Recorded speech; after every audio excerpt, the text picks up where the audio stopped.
Welcome, travelers. I'm Maple, GM of Otter Nonsense, where the Otter's party and the nonsense is legendary. I'm joining Chibi and Vertex tonight at the Golden Feather, so waddle in, find a cozy spot, and let's trade tales of adventure.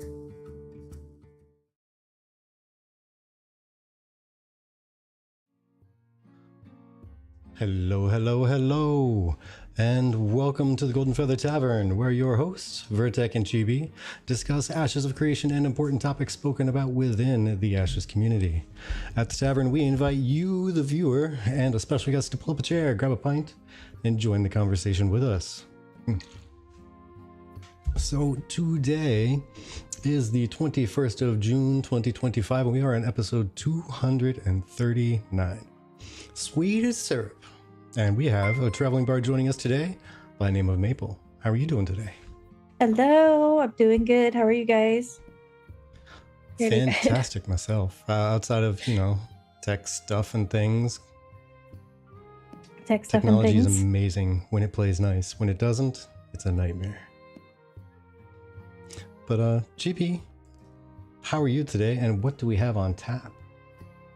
Ooh, I'm doing better. For those of you that follow us pretty religiously, you'll probably realize we didn't have a stream on Monday or Tuesday. Sorry about that. I was sick, so we definitely didn't do anything on Tuesday. But we still had family over on Monday, so we were quite busy. We're happy to be back though now. And we have a lot to chat about. For one, thank you. I like tech stuff and things. Yeah, tech stuff and things is great. And hello, Tennis. So first off, there's some Steven leaks, not really like leaks, but just some stuff he's been talking about today. He's been very active in the Discord. And then there's some random topics from the community, but also I wanted to touch on some kind of prevalent crafting-ish topics. There's a lot of thoughts ahead of the Econ remake and redo that people are trying to offer as suggestions or ideas that they'd like to see. And then of course we have we're going to be up to some Otter nonsense with Miss Meeple here. That's right. Which welcome in. I see a bunch of otters on top from both YouTube and Twitch, so otters are definitely here representing. If anybody who hasn't heard about Otter or Otter nonsense, what is Otter nonsense? We are nonsense. We embody the nonsense, the fun, all of that for MMOs. Just a really chill community. We're just here to party. That's what we like to do. It's a tough job, but somebody's got to do it. Exactly. Yeah. And we have decided to take that mantle upon ourselves. I love it. Oh, a mighty burden you bear. What kinds of content does Otter Nonsense focus on? Well, we try to focus on all of the content, from crafting to PvP to, raids. We try to get in on literally everything that we can wiggle into. That's awesome. There we go. All right, good stuff. So, the name Otter Nonsense. So, was it inspired by something? Is somebody a big fan of otters specifically, or was it just what's the silliest fun name we can? Phoenix. Oh my gosh! What in the world? Cheers. Phoenix. Holy mackerel! I'm gonna cheers you with the water because I have it on hand and I'm thirsty. But for 20 subs, that's gonna get a little bit of potion of fireball here. Cheers to you. I actually don't know where my potion of fireball is, so I drank extra water for you. I'll throw this one at you, but it might explode, and we don't want that. Yeah, please don't do that. Mm-hmm. So to answer your question, the name Otter Nonsense, it came from a random poll. A group of friends, not a group of friends, we became a group of friends after a few of us found each other in pre-alpha.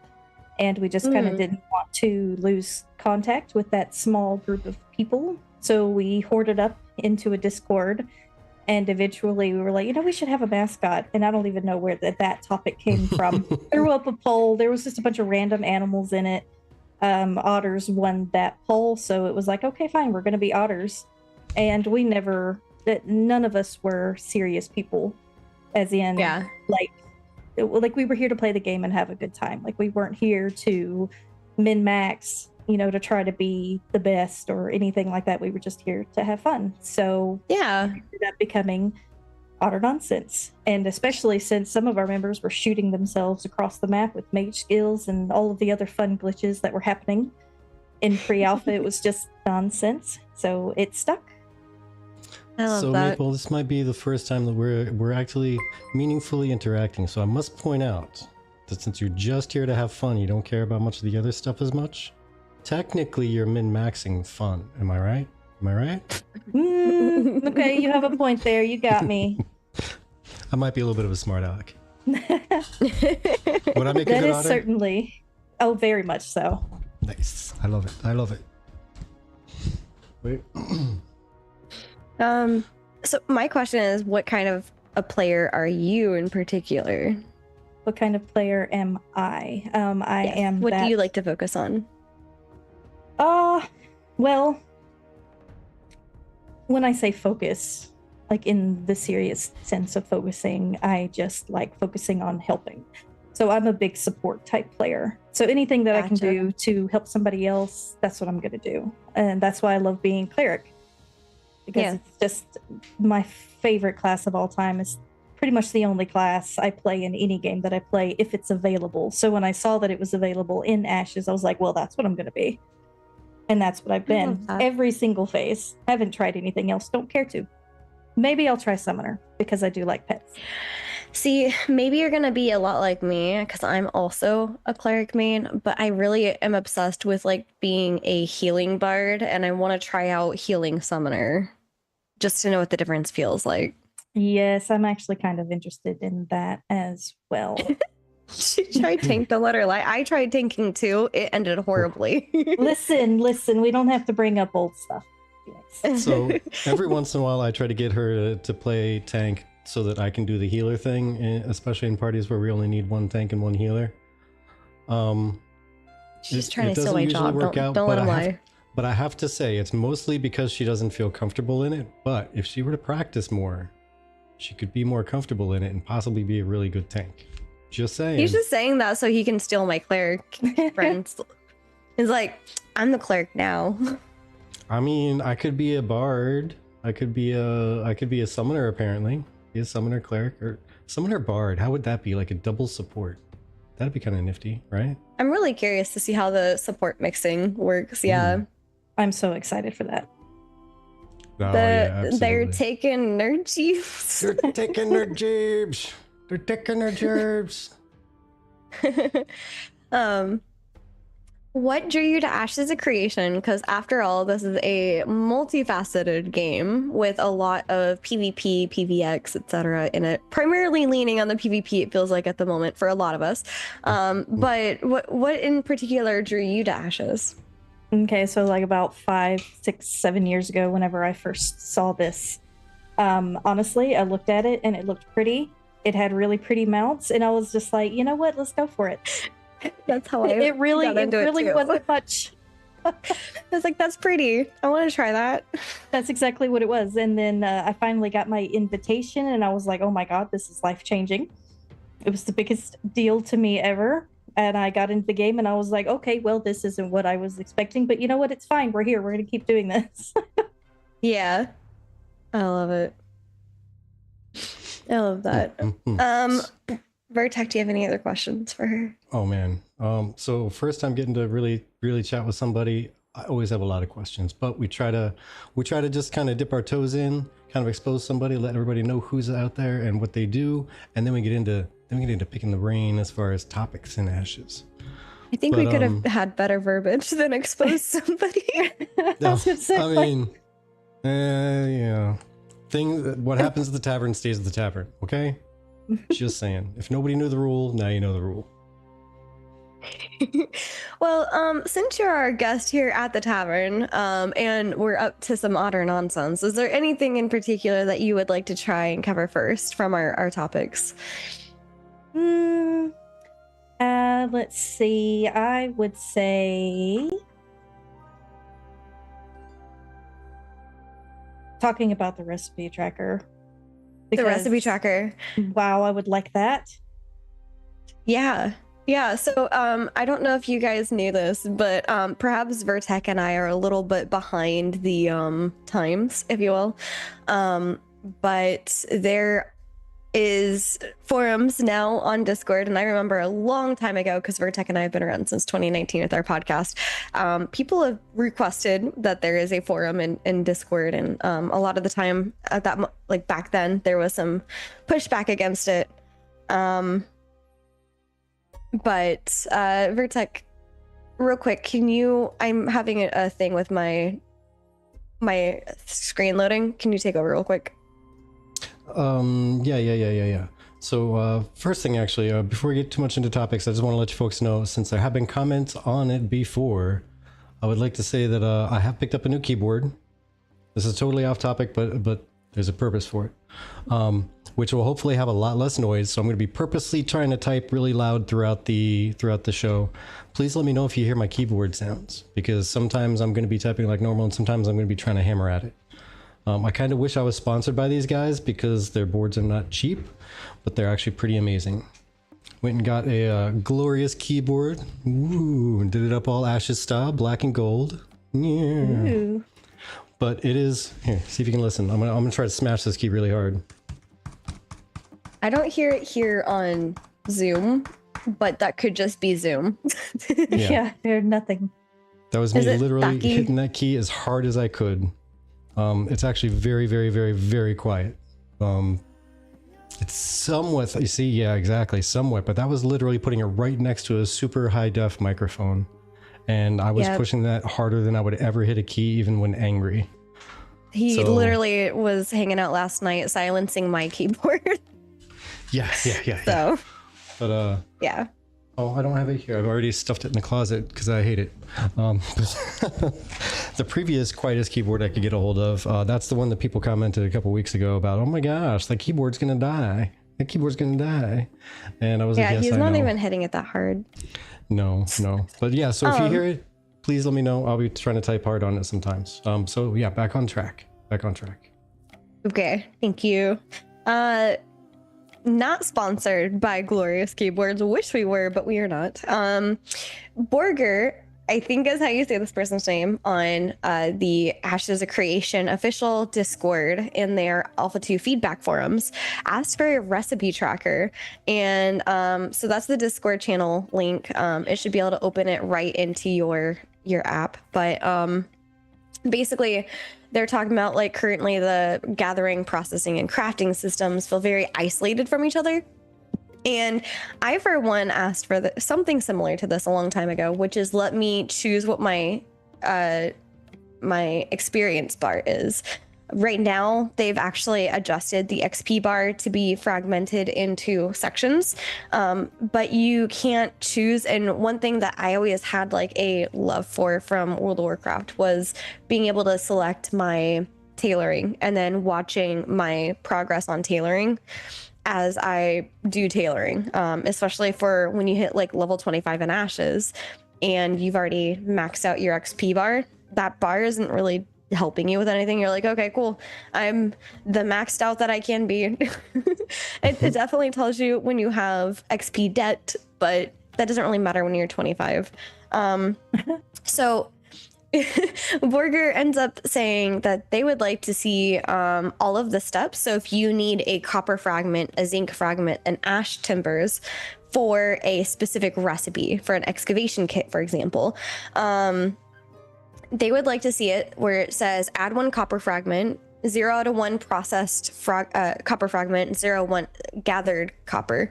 And it would essentially break it down for you so that you could see what the individual steps are for each piece, which could definitely be nice for like newbies that are coming into Ashes that are like, whoa, this artisan thing is a lot.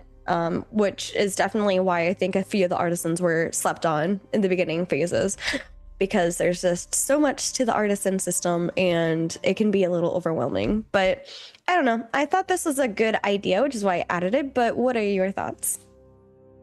I totally support it. Just looking at the concept UI that he had linked there, I mean, even just to something as simple as that would be so helpful for new players. And there's a bunch of people who've never even played MMOs before, whose first experiences with Ashes, God rest their soul, and there's just not enough helpful things for the new players like this so that they can easily find what the objective is, and then they just give up on the objective and they're already out of town because they couldn't find it or whatever the case may be. Yeah, exactly. Or like, how many ash do I have for this, like, etc. Vertec, what are your thoughts? So I like the idea of that. It'd be pretty nifty to be able to see where you can go and do stuff. Even more so to kind of integrate it with what you're choosing for skills, and what you're choosing to do would be, if it was smart enough to check your skill levels on everything, and if you didn't have enough skill to say harvest or gather, I don't know, whatever they're going to call, let's just call it platinum for like a top tier metal, and it would just wouldn't say gather platinum, it would just say obtain platinum or something. Yeah, I like that. Or obtain platinum fragment, and you just have to worry about how you're going to get that. Like, are you going to process it, or are you going to buy it, or are you going to whatever, instead of sending you out to gather. But I think it would be nifty to show, and this is part of the whole artisan system that I kind of hope they'll put in at some point, which is you having in game a memory of what you're doing and where you did it. So if you have gathered points of or if you have gathered something somewhere, you'd have a vague memory of, around this region I've found copper before. And you'd be able to look on your map and say, somewhere around in here I have found copper here before, let me go and see if I can look around that area again. See, I think that's why, and I think you mentioned this prior, I would love the ability to put down like where I saw resources for my map and have like custom icons that I could put down, like, oh, over here I found like a vein of copper, so just check over here occasionally, and over here I found flax, which is really hard to find, but then at least I have an idea of like where I've seen it before, so I have an idea of where to look again. Yeah, definitely need a custom map marker system, and not just placing one and having it stay there or something, but literally be able to place multiple notes, like, you know, went here looking for whatever, and that's where I left off before I ran back to town to log out for the night, or something. You know, even marking off, like you were saying, certain gatherables, or, you know, I was looking over here for a quest and I think it's in this general area, but I didn't finish looking, like something to mark off, like on literally, if you had a paper map in front of you, even if you doodled it yourself, to be able to say, this is roughly where I was looking at last. Yeah.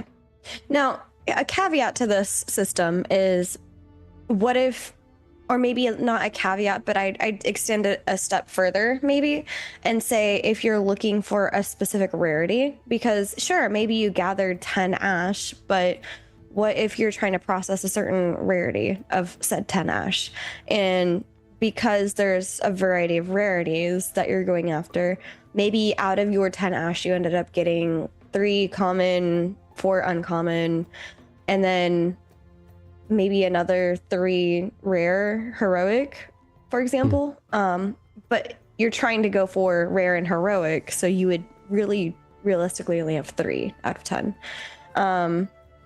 And I think that this kind of gets into like those kind of drill downs that kind of add a little extra complexity to just adding a system like this. But I like the direction they're going.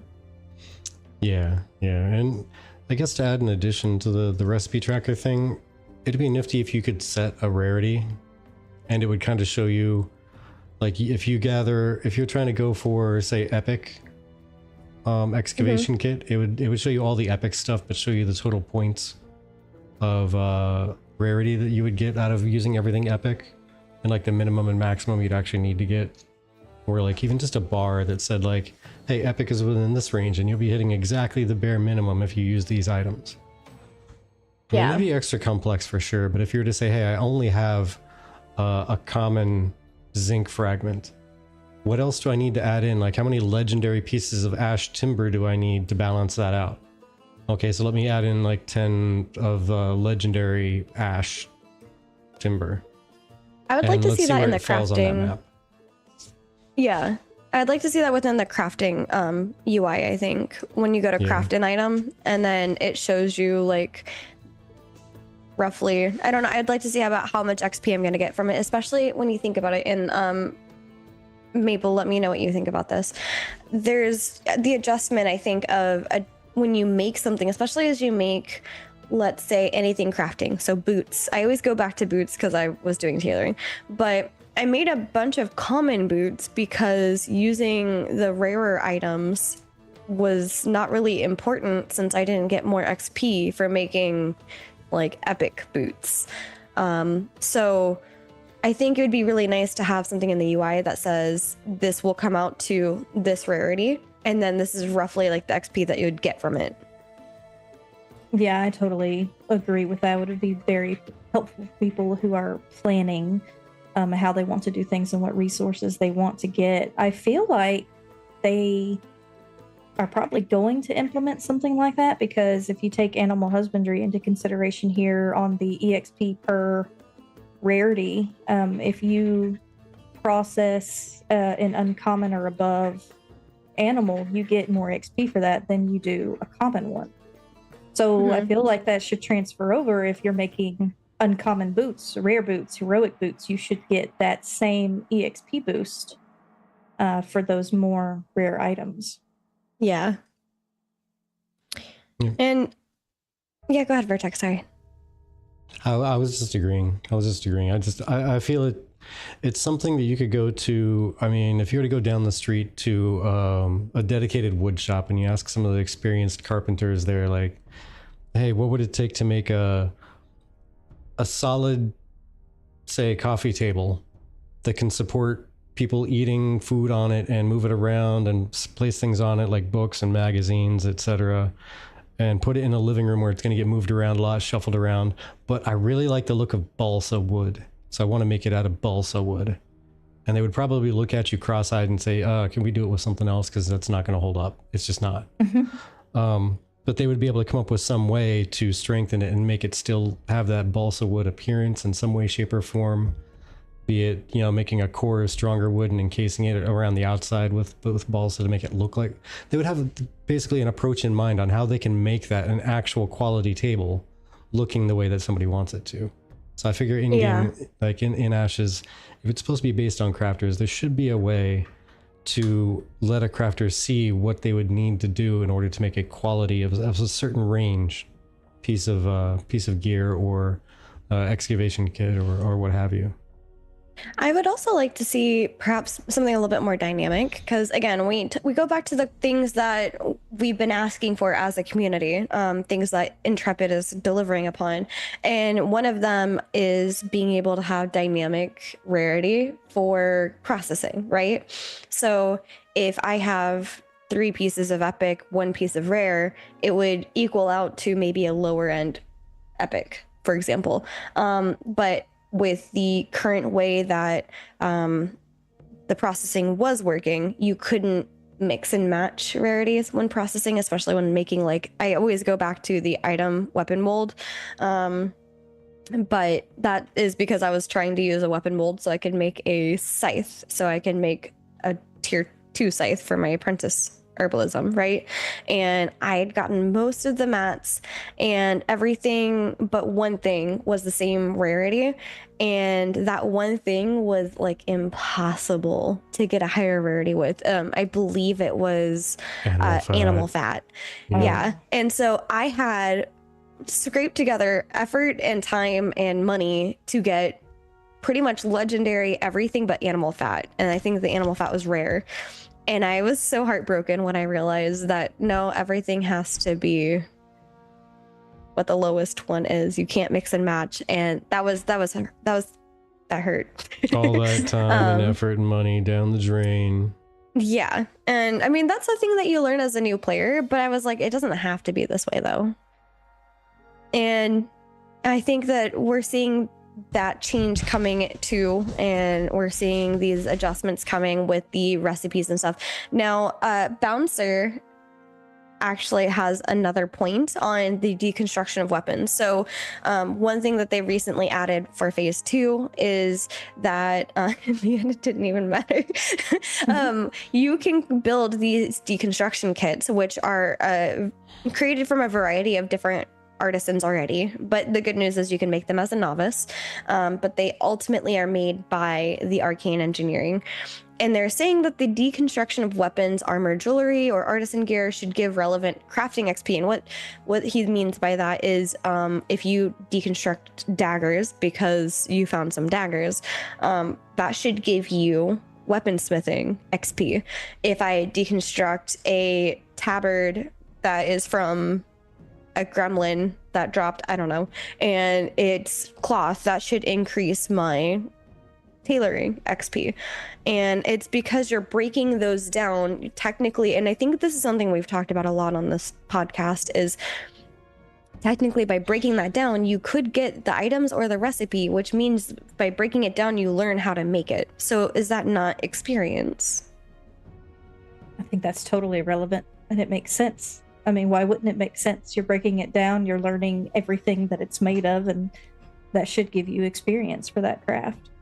Yeah, I think so. Yeah. I would agree. Maybe not as much as actually making something, because in making it, you're going to see it going together and you're going to say, well, that didn't quite fit quite right. Now I need to take it back apart and put it back together again a little bit differently and make some adjustments and whatnot. But yeah, some experience from tearing something apart is definitely a thing. Because if you think about it, if you were to go to just a regular like wood shop, and they're going to say, hey, let's make a lamp, they're going to show you the lamp first, right? They're going to talk about the different pieces that goes into making it. Mm-hmm. So you're kind of deconstructing it verbally at that point, like instructionally deconstructing. Hey, that's a new sentence, or combination of words I never thought I would use. But instructionally deconstructing something verbally, and then you go through and then you start piecing it together. So the master tailor the grandmaster tailor is going to show the apprentice tailor how to deconstruct this thing that they know how to make. Mm-hmm. But yeah, to your point, Bouncer says keep the experience gain minuscule, but still enough to feel like you're getting at least something. Precise. And I feel like that's important because, yeah, I mean, even if you think about it, like, okay, my hot take, I guess, in the community is that I think that you should be able to get gear from quests. And the reason why is because if you're going to go out and you're going to spend the same amount of time grinding and you get gear from grinding, why should you not be able to get gear from quests? I think it should remain lower tier, like, you know, common, uncommon, but that gives you things to at least deconstruct if you don't want that gear, and that then gives you materials to construct the gear that you do want. So to me, I feel like it's just a thing that shouldn't be as big of a deal, that I think a lot of people are worried about it potentially taking away from the crafters and the artisans. Because if you're getting gear from quest, why would you go to an artisan? Well, if you're getting gear dropped in the world, why would you also go to an artisan? Right. They just need to make sure that gear that you're getting out in the world doesn't compare to what a crafter can do for you. Yeah. You gotta make them relevant somehow. Yeah, exactly. And I think we're gonna have things like the artisans are able to repair people's gear. So even if you did get gear dropped from a mob, that gear is going to degrade. Like right now, the degradation is not in, except for a little bit in like the PvE context, when you die to another player. But over time, that's supposed to degrade to a point where if you don't get it repaired by an artisan, it will literally break, and it'll cost more to repair it essentially than to make it, I think, if I'm recalling correctly. But that's where that keeps like the artisans in the loop, and that's where breaking down stuff that you don't want kind of remains relevant, because you need a portion of the mat specifically made for your either your shirt or your weapon to then repair said items. Honestly, I think it'd be kind of neat to have a kind of a hybrid of the systems, right? You can go to a regular merchant and get something repaired, and it's going to repair it like normal, but over time that's going to wear down the durability until you go to an actual artisan. The artisan would repair the durability portion, but they would require materials I would love to see do that. Makes sense. Yeah, I would love to see the artisan be able to repair it back to 100%. That'd be cool. But I think that'd remove some of the component that they're looking for with slowly drip feeding stuff out of the economy, so the new stuff has to be created. We kind of get rid of that part, yeah. but it would still use up materials, right? Absolutely. Yeah. Also, we don't know yet if you're going to still need the same quality of rarity materials. Like if I have a rare spell dagger, because I'm obsessed with spell daggers right now, do I need rare materials to keep that rare spell dagger? And thank you so much, Phoenix. Thank you again, Phoenix. Much appreciated. And welcome on in there, by the way, Strixon. So this one's a food for thought. I don't know the answer to this, but I just kind of thought that this is an interesting, like, thought-provoking question. Do you lose the artisan tools since they're now tradable? Or yeah, not only are they tradable, but you can take them off. So if you become corrupted, right? Do you lose your artisan tools upon death as a corrupted person with like your gear? Is that a part of the pool now? Should it be a part of the pool? I say yes, because I feel like that would increase the drama of being corrupted in the first place. If you are a gatherable, if you're gatherable now, if you are a gatherer and you end up murdering another gatherer because of them picking a flower that you wanted, would you not be able to fairly gatherable? Should you not be able to lose potentially your scythe or your harvesting bow, etc.?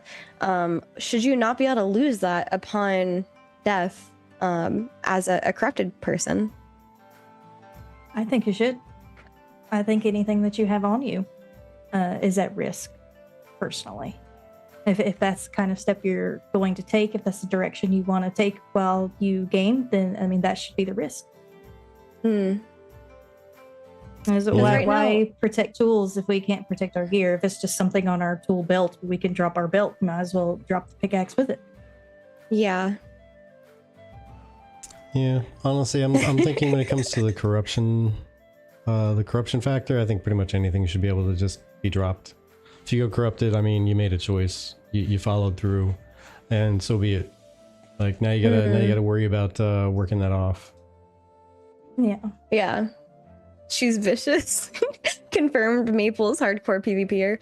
Well, so my perspective is like if the hardcore PvPers can lose their gloves and their weapons when they're corrupted, if they end up going corrupted, why should they not also be able to lose their artisan stuff? What if that was your edge? I think it would suck too, but I'm not trying to go corrupted. You know, like this isn't just losing it on death in PvP. This is as a response from going corrupted. But real quick, Lulu says I'd say no, because then PK alts have an easier way of avoiding punishment because they can just fill out their tool slots, and now the proper gear has a lower overall chance to drop. Okay, so you're saying, well, first off, cheers, thank you. Cheers and thank you. You're saying that because of the addition of your artisan tools being added, that lowers the pool of what you drop. Therefore, they're gonna use like crappy tools just for a lower chance to have your gear drop off of you. I could see that. That's a fair point. The tricky part about that, though, is gonna be that they would have to be wearing those low tier tools when they become corrupted, because they can't stop by a storage and pull out old broken stuff or just bad types of tools. So they would literally need to make that their focus. Their focus that day is going out and slaying people in the wild, knowing that they could go corrupted. Gotcha. Yeah. To be honest, people that are doing that are going to have other tactics that are going to be more shady than just wearing crappy gardening tools. And Ludaloo says, but they're a PKer, so why would they care about those tools? Yeah, exactly. So some of them might not. Some of them certainly do, because even the PK guilds, they need somebody to make their gear too. Yeah. Yeah. But just That's specifically the tactic of wearing crappy tools so that you might drop those instead of your other gear. I mean, they can just give a percentage chance drop of the tools by themselves. The gear gets a percentage chance drop, and then the tools get a percentage chance drop, and then let's say it's 50% chance. You can lose a tool and gear. Phoenix is saying people generally PK on an alt. Yeah. But I mean, that alt is going to have the good equipment, and there's still going to be a chance they're going to drop that, right? Yeah. I mean, you have to have some good equipment in order to do any good PvP. To, like, I guess, take out somebody. But real quick, I want to swap over to, it's a random topic, but mycology actually had a major concern. And that was regarding corruption. And their concern with that is not that corruption exists or anything, but that they twice got corrupted just for defending themselves. The first one was getting corrupted after finally flagging up and attacking a tank that kept trading mobs on them. And because of that, they were corrupted. I am assuming the tank was just training, but not actually flagged. And then fast forward, they had a rogue that was trying to attack them. And I'm not really sure how this works. So the rogue apparently was jumping mycology while at half HP after a pull. And the cleric was also flagged for PvP. But they ended up defending themselves and then ended up getting tier 2 corruption. So I'm not really sure how a rogue can attack you without going PvP flagged. But yeah, well, I can explain that part. Yeah, go for it. So what had happened from the description of it is a tank rogue combo was training mobs across another party. One of the other party ended up flagging up and killing the tank, so they went corrupted. Now that they're corrupted, somebody doesn't change into a combatant status when they attack somebody who's corrupted, so they stay a non-combatant. Oh, I missed the part where they were still corrupted. I thought that this was like another instance. Got it. Sorry, it was the same instance. Yeah. Understood. Just keep hitting the passive target until death, which means you have no PvP at all. Yeah. Okay, so yeah, that made sense. I was like, how are you getting attacked by a player who's not getting... That's right, I forgot all about like greens can attack a corrupted player without flagging. But yeah. So, besides corruption just being grossly overtuned right now, just for the purposes of the state of the game in its current state, there is a system that is supposed to end up being implemented, that blight system. Yeah. And I feel like that system would be helpful in a case like this, if you're trying to defend yourself, and that system stays with your character throughout your whole character's life. So, you know, you're working up blight as you kill people, and it's like you can still work off the corruption that you've gained, but the blight stays with you forever. So you've killed 30 people, you've worked off all your corruption, but when you've killed your 31st person, like, you gain more corruption faster. Yeah, exiled. So the more people you kill, the faster you gain corruption. The more you gain, the more of the penalty that there is. And so I think that is going to eventually be the idea or the deterrent in that case. But it also allows people, like Bouncer in this case, to defend themselves without just going corrupt immediately. Like it takes maybe 10 kills before you actually go corrupt, or 5 kills, or whatever the case maybe they usually do. Yeah, I like the idea of the blight system. I think it's going to help a lot of that stuff, but I personally think corruption is tuned just fine as it is. Because there are other ways of taking care of somebody who's griefing your group. You don't necessarily have to go and, stab the person in the head with your sword and take them out. Right? If they are training mobs on you, that means that there are creatures that are already focused on them, chasing after them. How many abilities do all the different classes have combined, especially if you're in a party, to stun somebody, to trip somebody, to put them to sleep? Quite a few. So you stun somebody and the enemies catch up with them in the 2 seconds it takes them to recover. You trip them again and now they have 2 more seconds of getting beat up. The training mobs just took care of the problem. Person died, fell on the ground, and now all you do is you clean up the enemies, the mobs if they're coming at you. If they're not, because you did nothing except for those few attacks on something that wasn't them, you probably didn't even gain any aggro. Cheers to you, and thank you again, Exile. So you can absolutely take care of people like that. I mean, those are obviously going to be tactics that people are going to use to grief parties running around. If they want to clear somebody out of an area, they can just, I don't know, stun the tank. They can sleep the tank. They can do something to a tank, and the entire group's going to end up wiping at some point there. The only problem is that doesn't solve the problem for poor mycology, because mycology in this situation gets 2 blight points for defending himself. And it's just one of those things. It's just one of those things where it's just like, unfortunately, there's no good way, I guess, out of getting out of the corruption stuff without some of this corruption baiting, which it sounds like that's what the tank and the rogue were doing. They were corruption baiting, because as soon as you flag up and the other person doesn't flag up, I wouldn't pursue, not in any meaningful way. Maybe CC them, but I wouldn't really pursue, because all it takes is one really well landed shot with a good crit, and you end up being corruption. Good old fashioned Bard Gambit corruption bait. Yeah.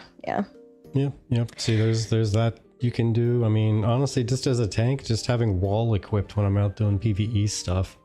Someone tries to train mobs on me, just drop a wall in front of them. They're gonna get nuked before they get close, and I didn't even cast an offensive spell, so I shouldn't get anything angry at me whatsoever. Didn't even have to interact with the other person. I just drop a wall in front of their face. Yeah, certainly multiple ways to deal with the situation, but the mob AI in general is just terrible. The fact that they're even able to do such a thing so much, so often is just already off the charts for me. Honestly, personally, I agree with that. And then Vertec, somebody gave me somebody actually ended up giving me backup in the YouTube comments about the mob behavior is so strange. They get unintentionally trained on just wall mining. No AoEs, no healing, no combat, but the mob will stop chasing the first person and switch to them. And this came from Axis on our YouTube. And I was like, I knew I wasn't crazy, because I'm just there, and the mob will literally stop chasing whoever they were chasing and attack me instead. I'm like, what? Why are you attacking me? Why didn't you run back to your home? I didn't do anything to you. Maybe it's a thing where the mobs are actually smarter than we give them credit for. Maybe they're tuned into somebody making noise, chopping down a tree next to them, and they're like, oh, this will be an easy lunch. I don't like it. I don't like it, because if I didn't attack you, why are you attacking me? Real quick, Exiled Ranger redeemed a highlight and said, do you guys think that part of the problem with crafting is that leveling process is actually too fast for early levels? I feel like there's no point in crafting low level gear sub 10. I feel like novice gear is basically just being crafted. Yeah, and that's something that we've said a couple of times. I know you haven't really been around lately, but that's something that I have specifically stated a couple of times. The problem with the current system, which is currently under reworking. So for those of you that don't know, some of the things that I didn't cover today but have seen in the forums are, hey, can we have dynamic recipes? It would be really cool. We have all this wood. Could I just change whatever wood I want to use for the same type of caravan? Like, yeah, that's going to be a thing. You're going to be able to have, like, instead of ash wood, if you have oak on you, you can use oak wood instead. Now you have an oak caravan. That's part of the huge economy overhaul that they're doing. And I know some of you may have heard, especially with like last month's stream, because I know this one's coming up pretty soon next week, but Steven did mention there is an economy overhaul coming. It was at that time given a week or two out, maybe a little bit longer, but he has since rescinded that, saying that there was a lot more foundational stuff that need to get done with the rework than they initially anticipated. So it's going to take a little bit longer, but hey, that means that they're making sure they're digging in deep on these systems and ensuring that they're doing a proper rework. So I'm pretty excited. Mob aggro AI is pretty bad right now. Yeah. Yeah, I'd agree. The fact that we can level a character through to level 10 super fast, but we don't really get the chance to craft stuff quickly at low level. Yeah. I think one or the other either needs to be much more accessible to level up the novice stuff, or it needs to, I hate to say this because I already think it's going to be a really long, grueling process to level anyway, but yeah, slow down the 1 to 10 leveling a little bit. I think they're intending on doing both, to be honest. And the other thing is also, I think, okay, real quick, I just want to, like, this is connected, so we're just going to go ahead and go into the discussion of the Steven leaks for what's to expect in phase 3. But on that note, he has stated that this is the direct link in your Discord. So he has stated that the T4 and Vassalship are planned for phase 3 entrance, and that they won't be complete, but there will be a work in progress first iteration done. So we're not going to have your finalized version of the Vassalship stuff with the T4, but we're going to have a starting point, which I'm really excited for. And the reason why that matters is right now, all of the nodes can get to level 3. However, as soon as one of these nodes gets to tier 4, level 4, you're going to have others being locked at level 3 and below. So that's going to dynamically and dramatically shift what is available, as well as that's going to change a huge amount of what nodes people are rushing for, because again, we're not going to get a tier 3 village stage node across the map anymore. You're going to have some stuck at 1 and 2 under a level 3, and you're going to have level 3 stuck under a level 4. So very curious to see how that goes. That's going to be so interesting, and there's going to be so much drama around it. It's going to be hilarious. Absolutely. To add to that, I was thinking they should adjust the mayors to only have the tier 4 allowed to fly, since eventually it's going to be only the metropolis anyway. I do believe that was something that they mentioned in the wiki. Like it's a much higher level node that actually gets access to that mount. So yeah, there won't be so many people going and taking nodes just to have a mount to ride on. Yeah. Yeah. Vassalship what are your system thoughts? should make stuff interesting. Kind of mix it up a little bit. I do like Donut's statement though. Like, before Vassalship even matters at all, we need systems in place to make your average player care about being part of a town. Where was that? Sorry. Oh, was that a little bit like lower in the chat? Yeah, I see it. Just like a couple notes down. Yeah, but also like what Vlada says is people need to get used to not having everything at tier 3 node. And Penumbra says, imagine not being able to plan, quote unquote, what benches are where and not know what nodes are locked out. Like, yeah, it's just one of those things where it's gonna make a bigger difference. It's gonna make a huge difference in where you go and what you do, and the amount of things that you're even able to upgrade. So very curious about that. I'm very excited about it though too, because that's something that they've been promising for a while, and that came with Steven's comment on having a lot of the extra stuff that they're working on ahead. Like, he has a huge list that he shared out. I don't know if you saw his post, but he posted out like his current life schedule, and they actually had to change the Zoom call link because it was in there. But yeah, it's one of those things where it's like that's a very busy person, extremely busy person, and he's working on weekends and everything like that too. So there's a lot going on there. Just saying, my schedule at work looked exactly half as packed as that, and even I felt overworked. So just saying. Yeah. The past 2 weeks, that's what mine's looked like. Yeah.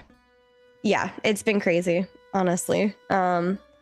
This is also tied to him saying that dynamic gridding is officially integrated on their main dev branch. And I forgot which branch is their main. Is that like the testing branch? Is that the PTR branch? That's the one they're actively developing. Okay, got it. So it's off of the lower level dev branches. It's officially on their main development before getting to PTR and things like that. So fingers crossed that means that they are coming soon with the PTR and being able to test dynamic nodes and things like that. I'm sure that's going through like a lot of the internal testing at the moment. But yeah, I'm really excited. I'm super excited for that as well, and I really hope it helps with the render distance because it's just abysmal right now, and I would really like to see what's going on 10 feet in front of my face. Render, yes. The render distance is so difficult, especially for those greater nodes, like Node Wars, Guild Wars, things like that. They are so hard. I remember in phase 2, we were trying to have a node war, and we couldn't even see half the group that were coming on us. And suddenly they're pouring on top of us because we turned and looked and there was nobody behind us. But then suddenly they're all right there because they were out of the distance. Yeah, surprise. But also, speaking about that with the rendering and things like that, one thing that they are also working on is these dynamic world was it spawners, the global spawner refinement for phase 3, because Hannibal said, hey Steven, when will mobs level be able to scale with the nodes? Like if John Dark stays level 20 to 30 zone, all the active nodes will again be in Riverlands because of it, right? There's no lower level stuff. And Steven says the world design team is working on global spawner refinement for phase 3. However, I would say that regardless of expanding the dynamic spawner system, you can still expect starting zones to stand up the first nodes. And that's because they're just more within reach. Yeah. More accessible. It's going to happen wherever, the cluster of people drop in, whether it's the anvils or whether it's Lionhold.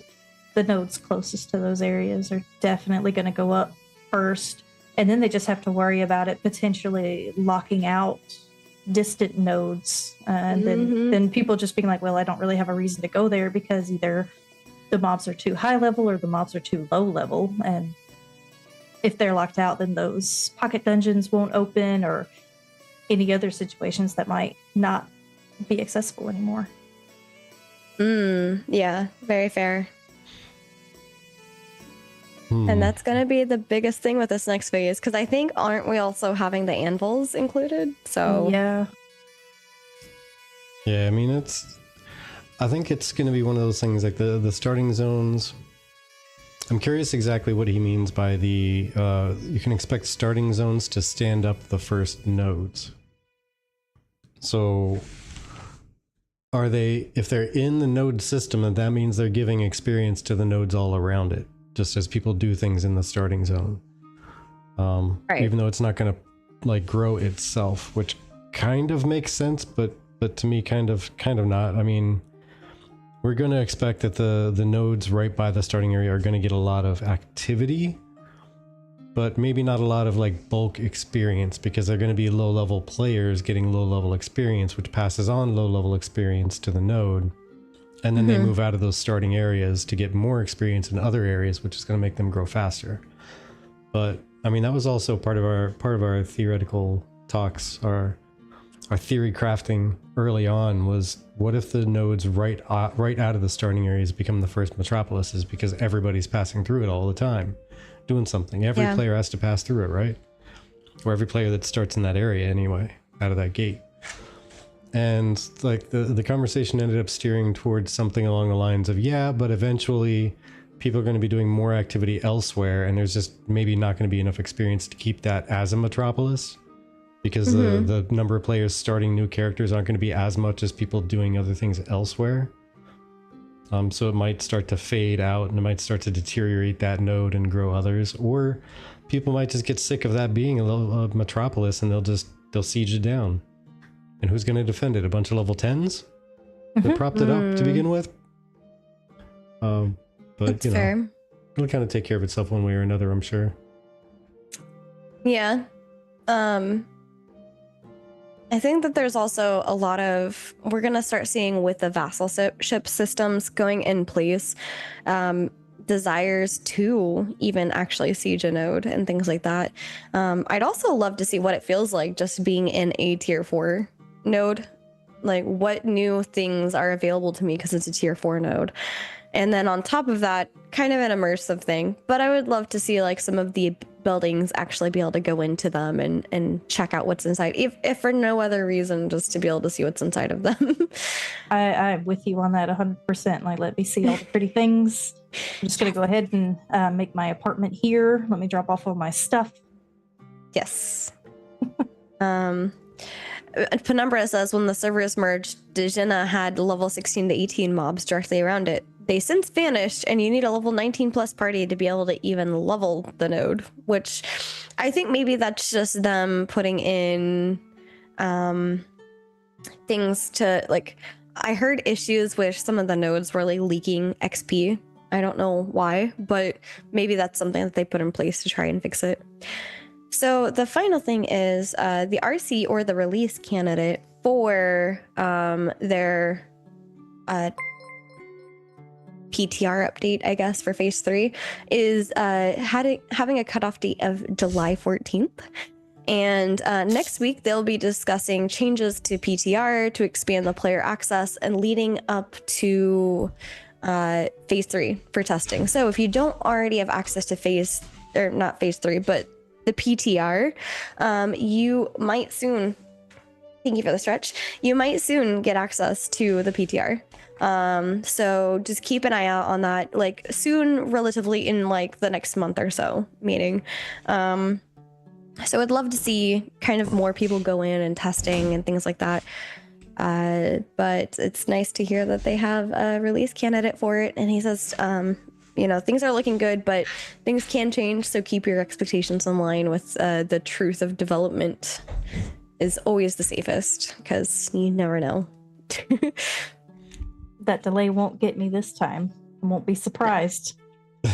No.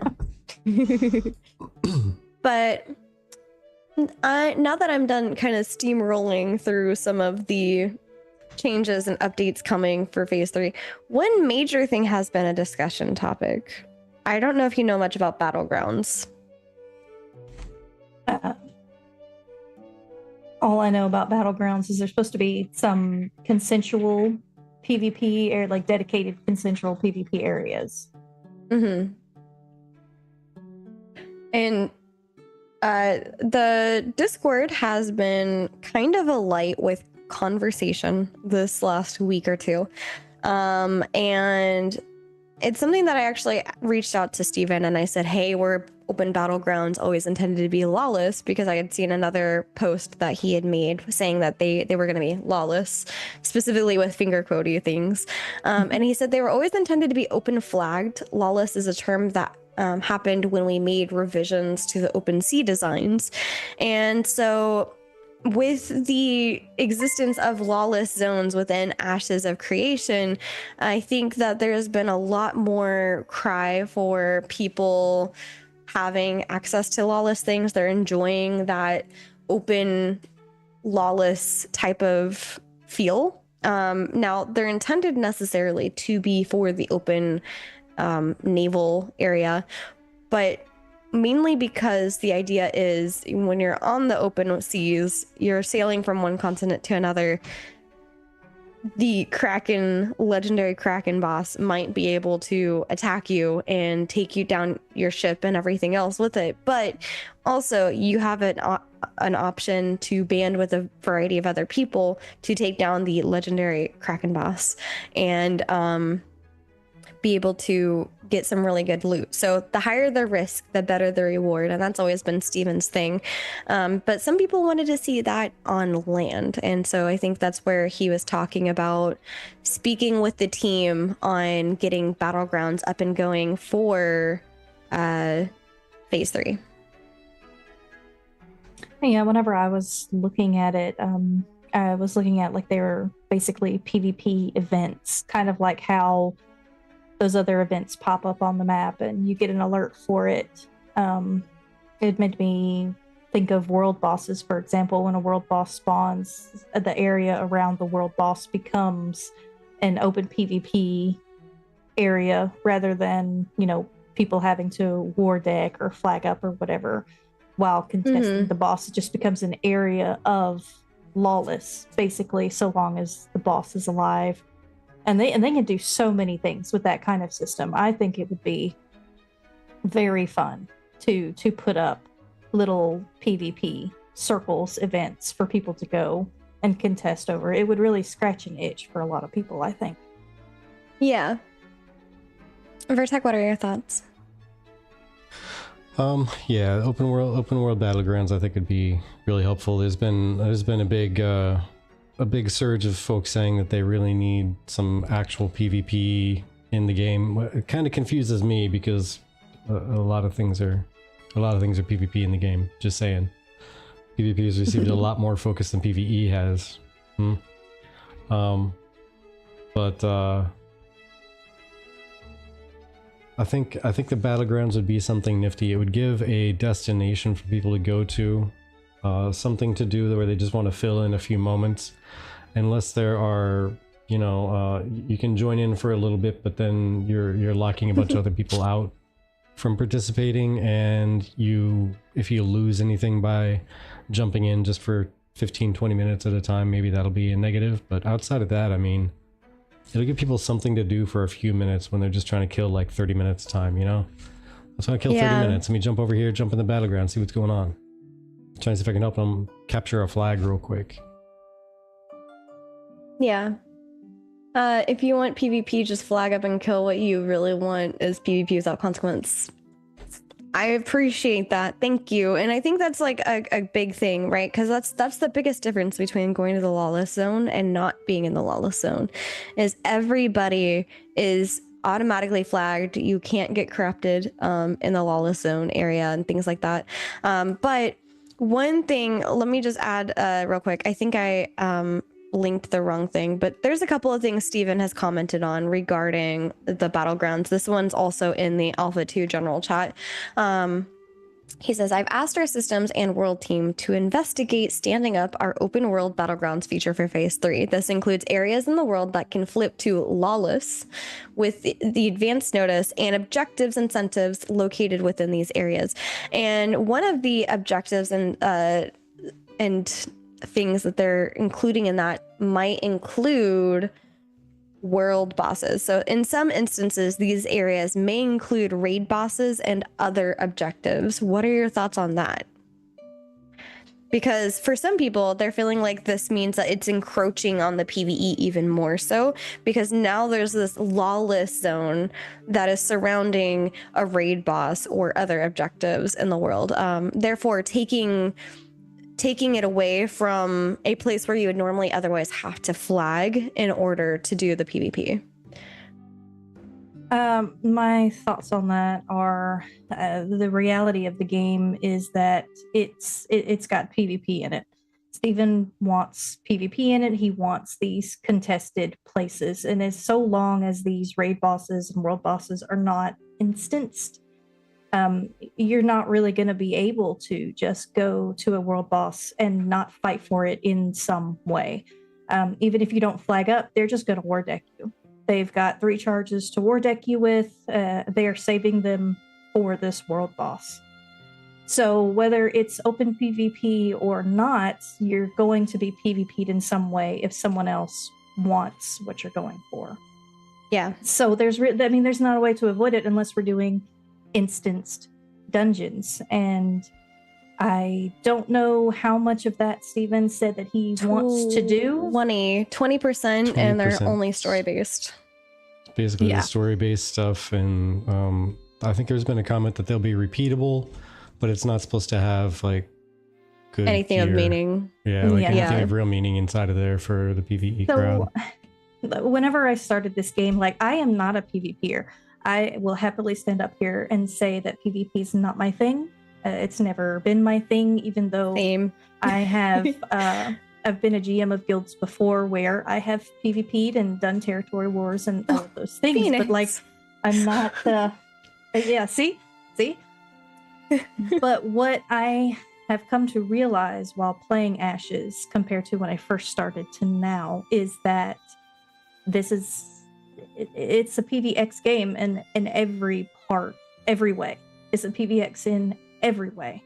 The risk versus reward is everywhere.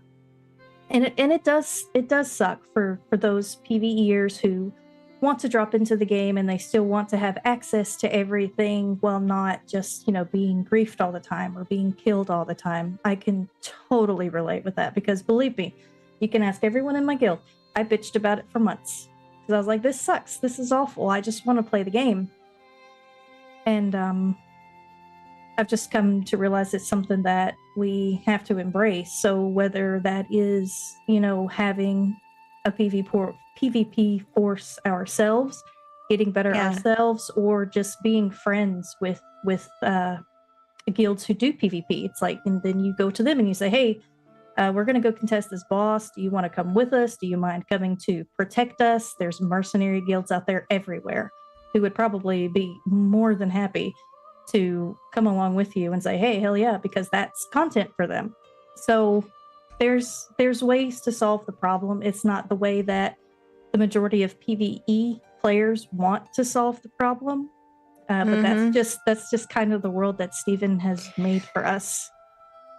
Yeah. And I mean, Vertek is probably going to talk in a second about his perspective. Because again, for those of you that don't know, we are more heavy on PvE within this podcast, but that doesn't mean that we can't appreciate the PvP stuff. It just, where is the balance? Where is it? Because I mean, yes, I would be one of those that argue PvX should have a nice balance between PvE and PvP content. And as Ludaloo says, the issue with Lawless Zones is zero risk for the PvPers with all the risk for PvEers, though that's one of the issues with it, just like caravans have no risk for attackers right now. Vertek, what are your thoughts? All right.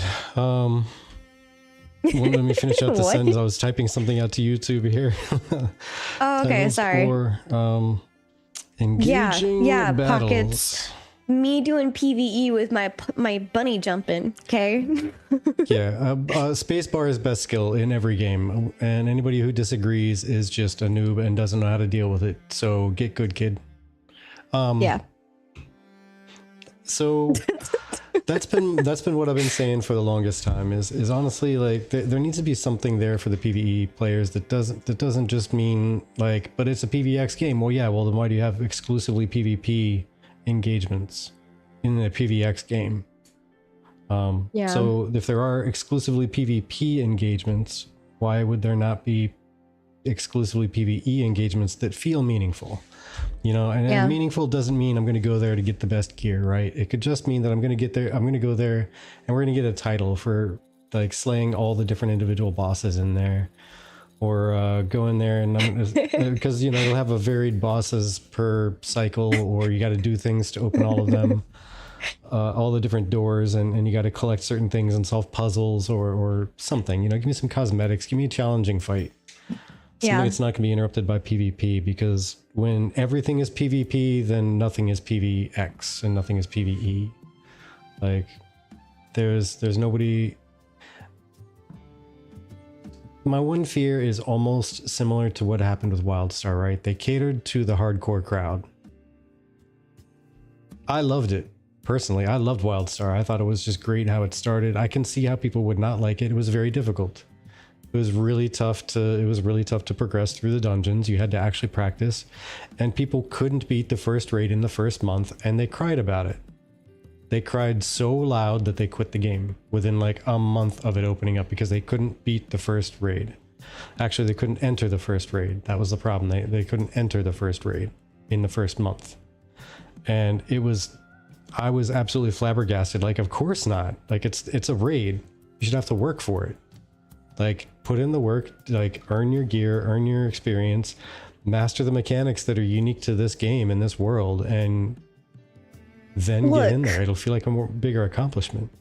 When you said we could have wings for dinner, I didn't know I had to go and get the wings and then make the wings. Yeah, right. Okay? Didn't know I thought had they to were hunt just down gonna the poof. chicken. Crazy. But Crazy Didn't know concept. yeah, but I think, and the problem is, like, the entire time the game was being developed, everything you heard everywhere was, yes, this is going to be amazing. It's finally going hardcore, difficult raids, just like the old days, just like the games I miss and I remember, and just like the things that I've been asking for. It's going to be amazing. It's going to be great. And the game died because people didn't actually want that. They thought they wanted that, and they were vocal about it, and they were praising it, and then they experienced it, and they literally just cried and left. And it cracked me up, and I fear that happening to Ashes, where everyone's like, oh, PvX, hardcore, everything's risk versus reward. Well, sometimes things are just reward. If you're that hungry for PvP, and you don't lose experience, and you don't lose gear, and you don't lose repair cost, you don't lose anything, you just jump in and do PvP for free, where's the risk in that? If that's what you want to do, is just PvP, where's the risk? There is none. You're getting pure reward. And I think there needs to be another side to it. There needs to be something that PvE players can go and do, and the risk is, it still exists. There is no such thing as avoiding a repair bill or avoiding experience debt in PvE. All PvE has experience debt and repair bills. So I'm just saying, if anything, there's currently more risk to pure PvE than there is to pure PvP in Ashes.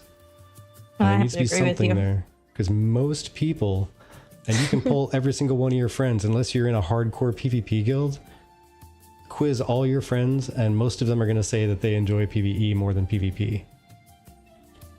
Oh yeah, a large majority. I agree with you 100%. As far as like how I view the populace of the game, I do think that PvXers and PvEers outnumber the PvPers by a long shot. And I do think there should definitely be more things, more content for the PvE people, whether it's through questing that leads you to a specific boss that maybe you get a piece of gear from, but you have to do the quest chain for. I mean, that's how you get one of the best necklaces in the game. Well, maybe not in the game right now, but one of the best necklaces is through a quest chain. And while, you got to sit there and swing your sword over and over and hope that you land the first hit on the thing, which is quality gameplay right now. Hopefully they fix that a little bit. But there are good rewards through quests. I do think that should be more beneficial for PvE players, so that they do feel rewarded for what they're doing, for following the story. Because I love, going through the quests and everything. I'll be honest, I don't read them half the time. I just click through it and I'm like, let's just go do this. Where's the next step? That's a lot of people. Some people will sit there and they will read it and they will learn the story. And I think that's awesome. And I think that would be me later. Who take the time to do that should get rewarded for it. And they have added the pretty good EXP rewards for the quest now, which is great. Gear rewards, I think, should be a thing. I feel like I'm hopeful that it's something that they really listen to the community on and focus on later. I know they're focusing on a lot of other bigger systems right now that may be more game breaking than what a quest might do for us. So I get a lot of those things not being in the game right now, but I 100% agree that they should listen to that PvE community, because the game, it won't be a game without you, because we need those people. We need the crafters. We need the people who don't want to just go and gank people all day long, because they're not bringing any content to the game. It's the PvEers who are helping stay and build the cities, getting all of those resources, working their asses off, to get those nodes up. But if you don't give those people anything, they're not going to stay in the game. So it's really up to Intrepid to listen. Yeah. And I think that's the biggest... Oh, sorry, go ahead. I was just going to say that, and with all of that said, like, I fully agree. Like, it is a PvX game. There does need to be majority PvX content. So I'm not trying to poo-poo on that stuff and say that it's bad, like the general idea of it. Like, I think that's great. It's just, there should be something off on the side for all flavors of just playstyle in general. Like, there's like PvP, PvE, and then there's econ stuff, all the crafting, the gathering, the processing, and all that. Like, there's somebody I know from back in when SOTOR was coming online. His thing is econ PvP. Like, that's his love. He will sit around and do not a single quest that he doesn't have to do to start crafting and making money on the auction house and just gathering and selling things that way. And playing the economy system, he'll become ultra rich, and then he'll buy his way through raids and buy his way through PvP experiences and such. He'll buy his gear if he doesn't craft it himself from the money that he's made. If they're bind on equip, he'll buy it. And yeah, that's the thing. I mean, he's an econ PvPer. Like, that's one play style, and Ashes is built also around the econ player.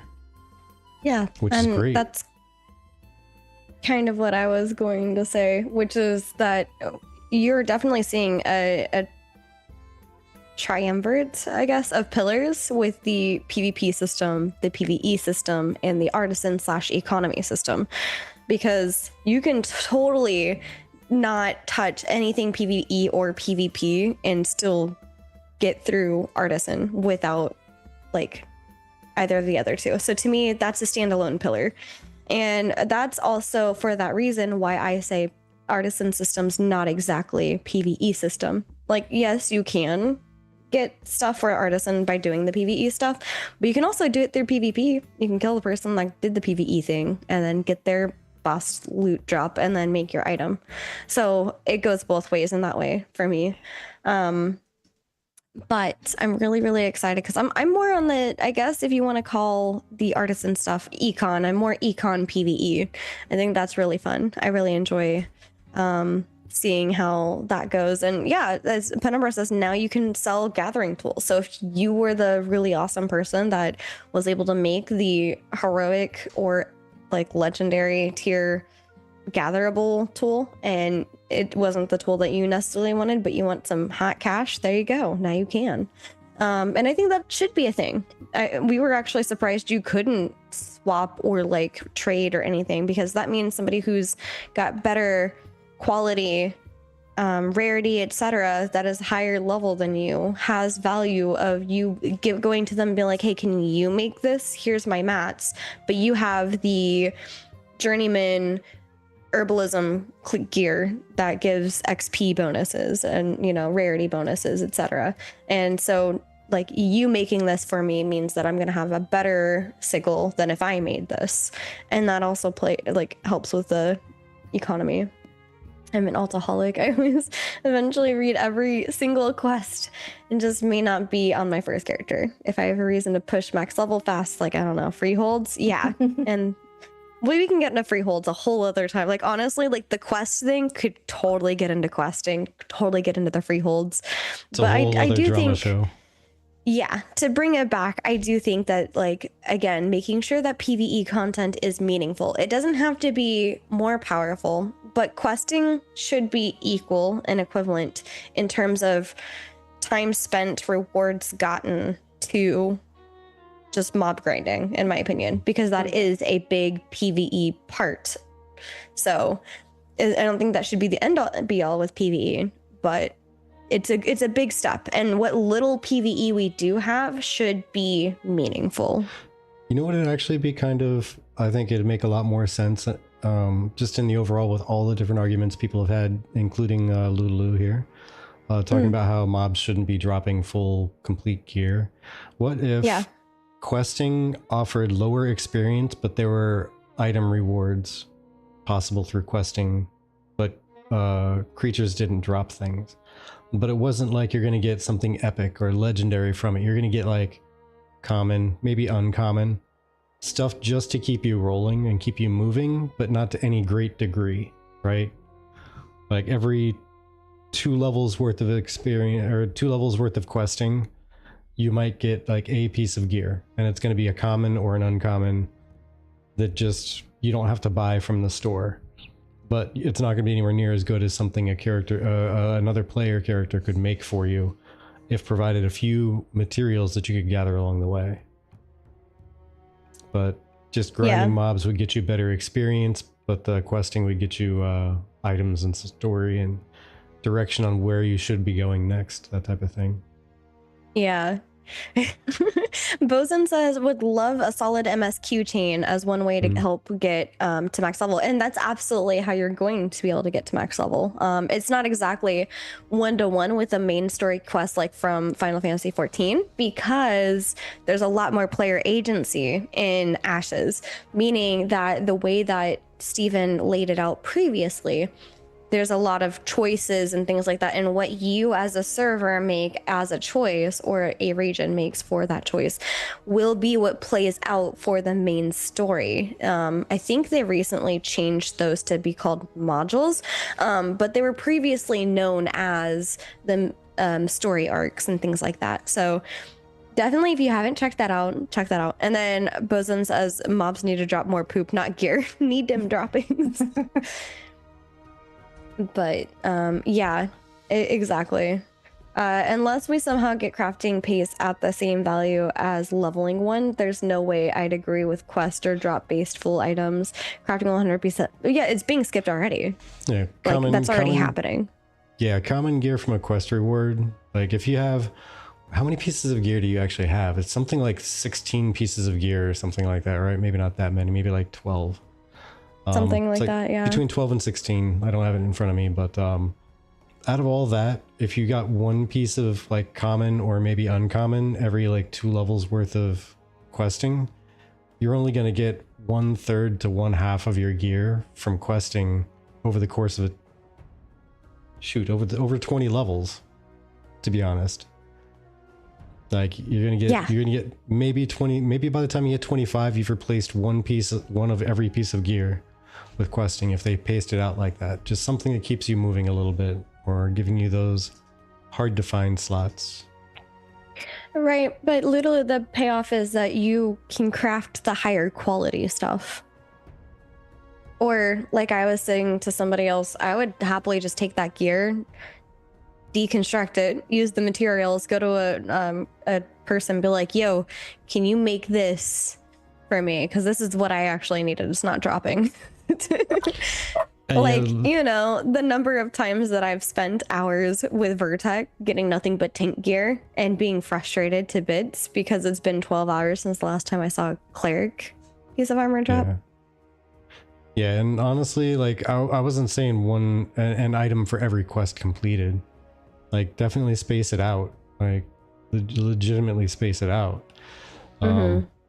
But yeah, there's so many pieces of gear you could get. There's so many gear slots, I should say, and gear that you could get to fill them.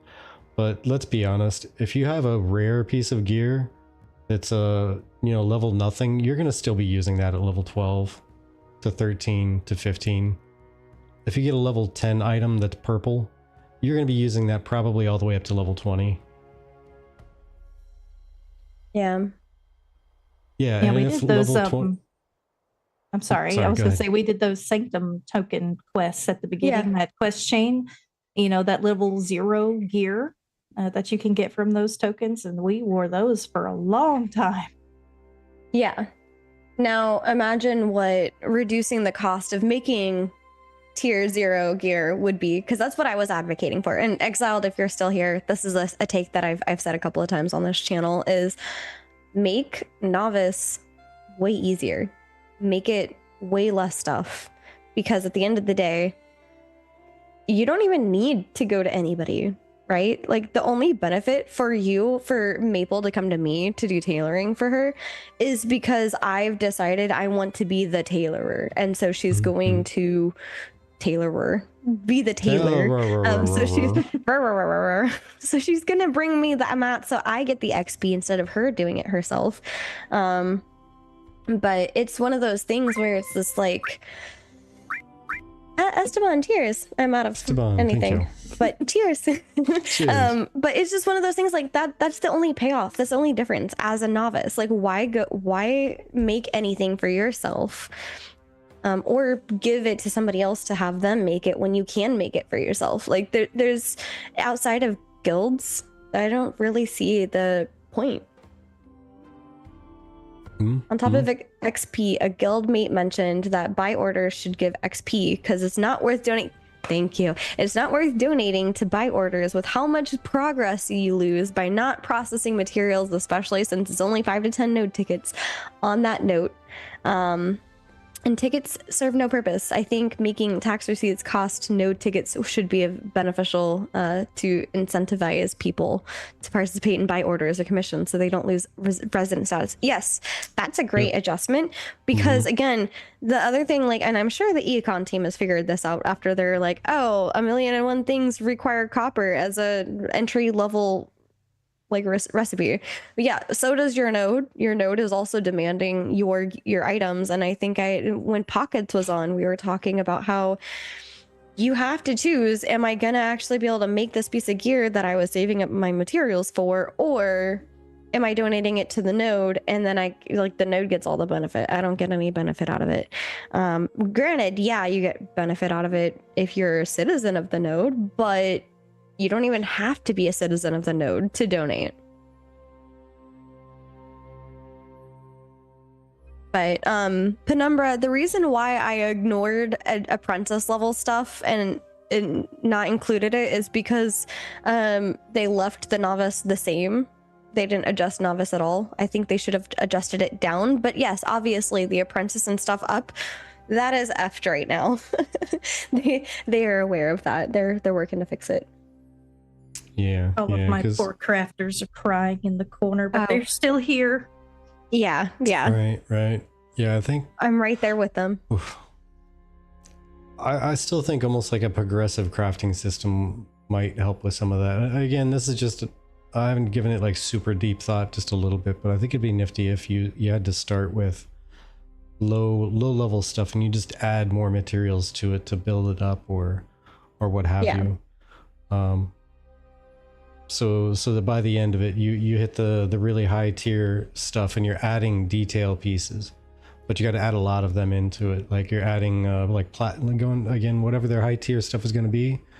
Like Grandmaster mining is going to produce platinum or what have you. Then you got to add like platinum plating or a platinum reinforcement to, a chest piece that you made starting at the novice, and then you added more pieces to it and you embellished it through all the tiers. Because then you could absolutely make something really easy. Like you make a chest plate and it's copper, it's whatever. And then you take that copper bit, it was easy to mold. So now you cover that with iron or what have you as you go through the tiers. Might be an easy way to make it accessible and grow. Might not make as much sense though. So, I mean, take it for what it's worth. But yeah, definitely making it easy in the lower levels, or else you're going to, because I also don't want to take 2 months to level up to level 10 just so that crafters have a chance to go and gather everything. That would just be equally as ridiculous. Yeah. So can confirm I'm the tailor. It's awful. Yeah. Hi, I'm the other tailor. At least in my guild, I'm the tailor. So yeah, you know my pain. And I want to mention something, because I don't know, Bozen, if you've really been there for the live stream that they just had. But if you missed it, I suggest you go and rewatch it. I know we have the live stream coming up soon, which I will be on that topic next. But I just really wanted to say, like, the economy team is aware. In fact, some might say that this is like a cop out because the backlash that they got, but they said that they had gone this way for phase 1 and beginning of phase 2, where like it was too easy to make a bunch of gear and it ended up being a one-shot fest. You know, like you had people in legendary gear with little to no effort, and then they swung this way for 2.5. Now it's too much. There's too much that goes into making gear. It's ridiculous. Like, I think Vertec, you saw one of the first posts on that where they were like, how much is it? Like, to Bozen's point, 64 willow for 1 bread for a 1-hour buff that does not persist through death. And I honestly think that depending on what the buff is, or like the effort level is to make the food, it should be able to persist through death, in my opinion. I don't think everything should, but I think that some of the higher stuff, like, again, it's higher quality, right? You put in so much more time and effort. Why is that dying right away? Like, why is that? You take 700 wood for a sandwich. Oh no. You take a bite and then you die 2 seconds later because a mob attacked you and now your buff is gone. Like, that's depressing. Yeah, I mean, somebody actually did the math. I mean, salad. I know. Fruit salad. But yeah, that 700 wood for a sandwich reminds me. Someone did the math, and it was something like 700 wood to make the what was it, the mace from Oh no, I don't even want to talk about this yeah, one. the mace from the cycle. It was something like 700 logs. Can you imagine if you were actually an adventurer out there and you have a choice of making a large elaborate tavern out of 700 logs, or you can have a mace for those same 700 logs? Yeah. It's your choice. You know, I'll go for the thing. I'll go for That's the fine. tavern. Yeah. But if you want to hear more of our thoughts on crafting, we did have a podcast with both Pockets and Solverin, where we both times discussed things on the artisan system. So you can hear more of our thoughts there. But it has been like practically close to 2 hours, and I appreciate you for giving us your time. Do you have any like major takeaways from our conversation today? Oh man, I have a bunch of takeaways from the conversation today. I mean, talking about the corruption in general, that's a big takeaway for me, as well as, you know, the balance between PvE and PvE in the game and where it should be, where people will be comfortable so that retention actually is a thing. Those things are, especially, that's probably the most important thing to me, is making sure that the world eventually gets balanced for people so that everyone of all play styles can enjoy the game how they want to play it and not be either griefed out of, you know, how they want to play it or just lose interest too quickly. Yeah, definitely. And if you haven't checked out our guest yet, please go check her out. She's on YouTube and she's on Discord, and she's the GM of Utter Nonsense. Where the nonsense is legendary.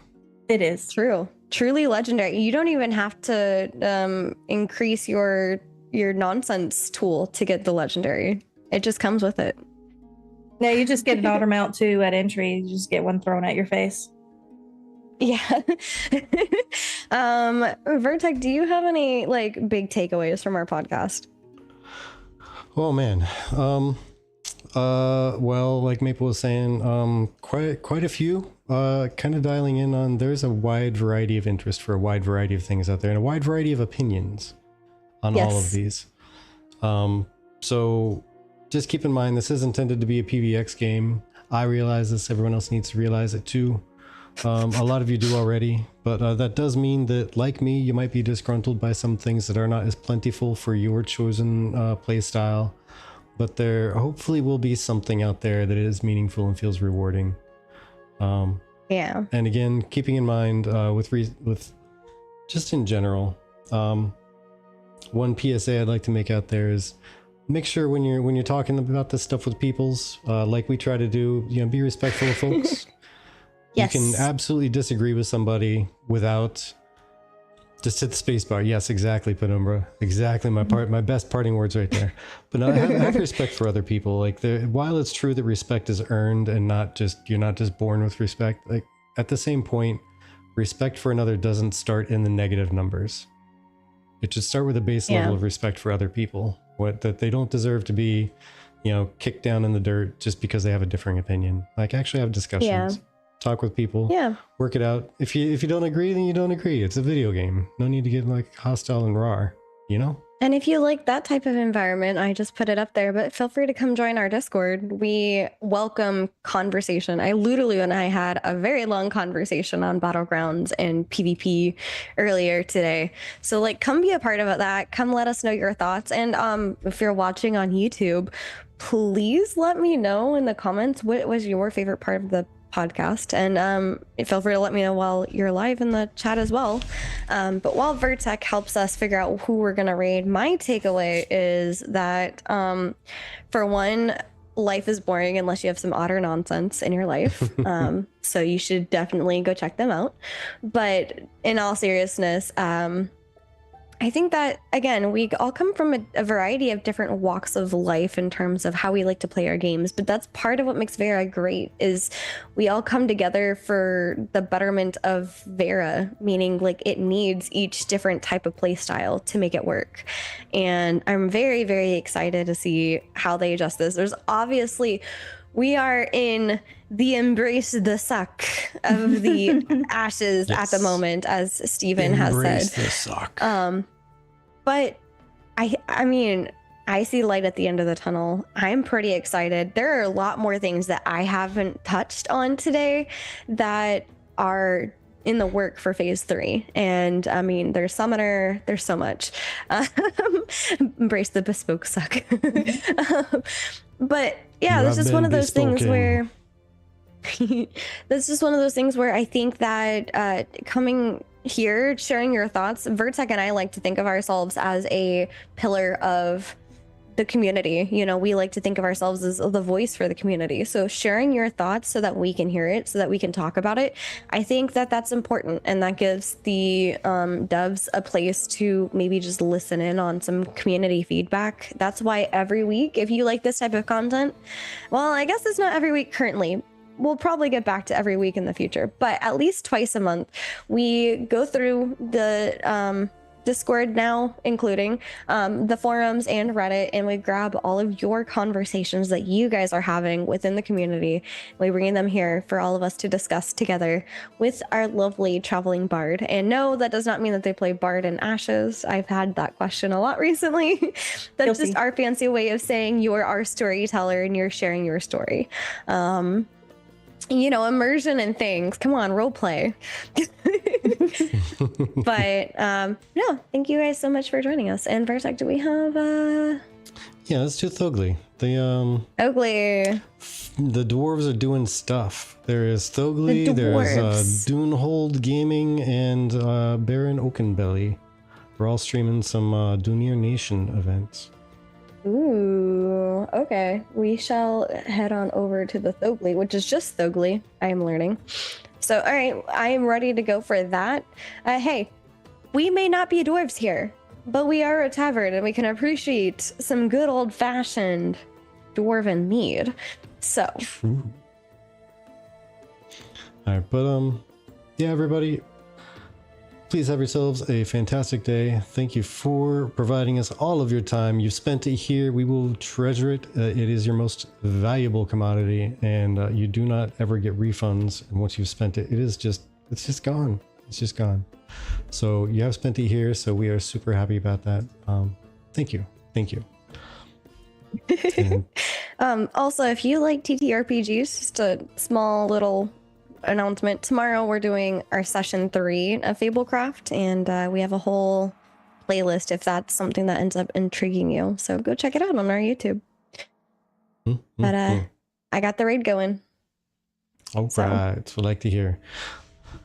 All right, everyone, take care, and we will see you around next time. Until then, bye. Bye-bye. Bye.